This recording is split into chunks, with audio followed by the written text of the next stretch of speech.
ذکر ہوگا، اس ذکر پہ جو ثمرات مرتب ہوں گے، جو ثواب ہوگا، جو اس سے ہمیں خیر ملے گا، اس خیر کو، اس ثواب کو ہم اپنے گزرے ہوئے اس بھائی کے نام بخشیں گے اللہ تبارک و تعالیٰ کے یہاں، جو ہم سے پہلے جا چکے ہیں، اور اس کے ذریعے سے اللہ تبارک و تعالیٰ ان کو بھی نوازے گا، ان کے بھی درجات کو بلند فرمائے گا اور ان کی بھی خطاؤں سے درگزر فرمائے گا۔ میرے محترم، قرآن کریم کی ایک آیت ہم نے آپ کے سامنے تلاوت کی ہے، کل نفس ذائقۃ الموت وانما توفون اجورکم یوم القیامہ فمن زحزح عن النار وادخل الجنۃ فقد فاز وما الحیاۃ الدنیا الا متاع الغرور۔ ہم تو گھبرا کے یہ کہتے ہیں کہ مر جائیں گے، ہم تو گھبرا کے یہ کہتے ہیں کہ مر جائیں گے، مر کے بھی چین نہ پایا تو کدھر جائیں گے۔ ہم تو گھبرا کے یہ کہتے ہیں کہ مر جائیں گے، مر کے بھی چین نہ پایا تو کدھر جائیں گے۔ گھبرا کر کے مر جانا مسئلے کا حل نہیں ہے، اللہ کو راضی کرنا، اللہ کے پیارے حبیب کے فرمان پر عمل کر کے اپنی آنے والی قبر کی زندگی، ابدی زندگی، دائمی زندگی کو کامیاب بنانا، یہ میرے محترم ہماری اور آپ کی کامیابی ہے۔ اب میں بتاؤں آپ کو، ہمارے نبی نے سید السبل، جنت کے پھول، در یتیم، رحمت للعالمین، دائی حلیمہ کا کھلونا، آمنہ کا دلارا، جناب محمد رسول اللہ صلی اللہ علیہ وسلم نے اپنی امت کے لیے جو راتیں رو رو کر کے گزاری ہیں، اپنی امت کے لیے جو راتیں اللہ کے سامنے سجدہ کرنے میں گزاری ہیں، اپنی امت کی بھلائی کے لیے جو قدم آپ نے ریگستان میں، سنگلاخ وادیوں میں، پہاڑوں کی چٹانوں پر، پتھریلی زمینوں پر، بھوک اور پیاس کی شدت کو برداشت کر کے، پیٹ پر پتھر باندھ کر کے، بدن کو زخموں سے لہو لہان کرا کر کے، جو امت کے لیے درد اور امت کے لیے پیغام جو دیا ہے، امت کو جو درس دیا ہے، افسوس کہ امت نے اتنے بڑے مشفق کو، اتنے بڑے مربی کو، اور خلاصہ یہ کہ کائنات کے رحمت للعالمین کو بھلا کر کے اپنی زندگی اور اپنی آخرت کو تباہ کر چکی ہے۔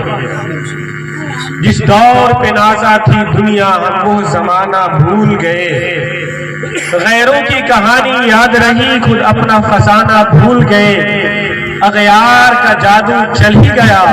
ہم ایک تماشا بن ہی گئے، غیروں اپنوں کو مٹانا یاد رہا، غیروں کو مٹانا بھول گئے۔ ہم یہ بھول گئے ہمارا مشفق کون ہے،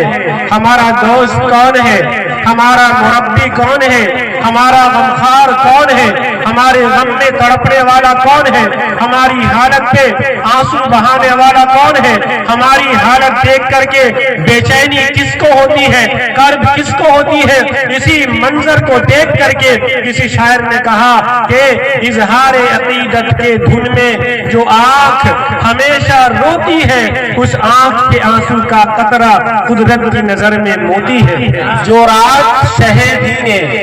رو رو کے گزاری ہے، اس رات کا ہر لمحہ صدیوں پہ بھی بھاری ہے۔ آئیے اب اس مناسبت سے چند باتیں سماعت فرما لیں۔ آپ کے، ہمارے اور بہت سے لوگوں کے سامنے بڑے کا بھی جنازہ آتا ہے، بوڑھے کا بھی جنازہ آتا ہے۔ ہم نے اپنے عزیزوں کو اپنے کندھوں پہ قبرستان تک پہنچایا ہے، ہم نے اپنے دوستوں کو اس دنیا سے جاتے ہوئے دیکھا ہے، بچوں کو بھی دیکھا ہے، بڑوں کو بھی دیکھا ہے، بہت سے حضرات کو ہم نے نزع کی حالت میں بھی دیکھا ہے۔ نزع کی حالت وہ ہوتی ہے جس وقت انسان موت اور زندگی کے کشمکش میں ہو، اس دنیا سے جانے والا ہو، روح نکلنے والی ہو، اسے نزع کی حالت کہتے ہیں۔ نزع کی حالت میں ہوتا ہے انسان اور اس کے رشتہ دار، اس کے بھائی، اس کی ماں، اس کی بیوی، اس سے ملنے جلنے والے، اس کا بھلا چاہنے والے، چاروں طرف سے مجمع اس بندے کو گھیرے ہوئے ہوتا ہے، اور اور सब खड़े होते हैं और भाई पूछता है मेरे भाई आपको तकलीफ क्या है, आप बोलते क्यों नहीं है, आपकी जबान क्यों नहीं चल रही है, आपको हुआ क्या है, आप बता दे, मैं डॉक्टर का इंतजाम करता हूँ, आपका इलाज कराता हूँ। बहन पूछती है मेरे भाई आपको हुआ क्या है, हमारे एक इशारे पर आप अपना सब कुछ कुर्बान करने को तैयार रहते थे, हमारी आरज़ू हमारी मांग पूरी करने के लिए आपने मेहनतें की है, आपने कोशिशें की है, आपने अपना पैसा लगाया है, आज आपको हुआ क्या है, आप बताइए, मैं अपना सब कुछ कुर्बान करके आपका इलाज करने को तैयार हूँ। बीबी पूछती है आप अपना हर एक गम, अपनी हर एक परेशानी, अपनी हर एक दुख, अपना हर एक तकलीफ हमसे आप बताया करते थे, हमसे शेयर करते थे, आज बताइए आपको तकलीफ क्या है, आप ऐसे क्यों लेटे हैं, आप बोल क्यों नहीं रहे हैं, तकलीफ क्या है, मैं अच्छे से अच्छे डॉक्टर का इंतजाम करता हूँ। लेकिन भाई पूछे, बहन पूछे, दोस्त पूछे, रिश्तेदार पूछे, बाप पूछे, चचा पूछे, मोहल्ले वाले पूछे, सबके पूछने पर भी वो बंदा जो नशे की हालत में है, लेटा हुआ है और कुछ बोलता नहीं है, बस सिर्फ पड़े पड़े आंख खोल करके एक तकतकी बांधे हुए देखता रहता है। तो लोग कहते हैं आधे बदन का जान निकल चुका है, आधे बदन का बाकी है, ये कहते हैं लोग।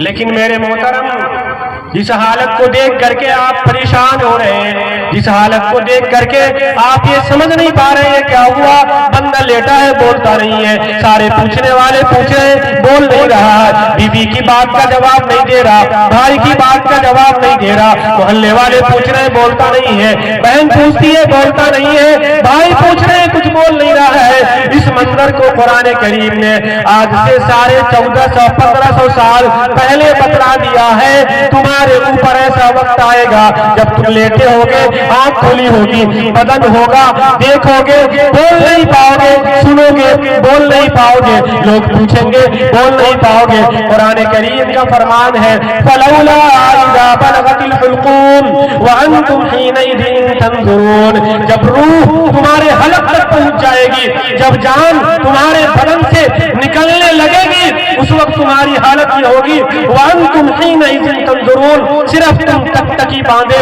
देखा करोगे, व अंतुम हीनइज़िन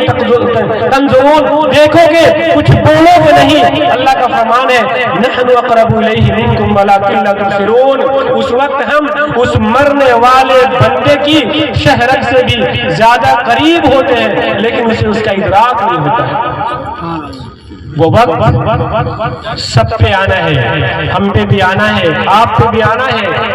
सारी जानदार मखलूक पे आना है। मौत के फरिश्ते जब आते हैं इंसान की रूह निकालने के लिए, इंसान की अमाल के हिसाब से, उसकी शक्ल, उसका बर्ताव अमाल के हिसाब से होता है।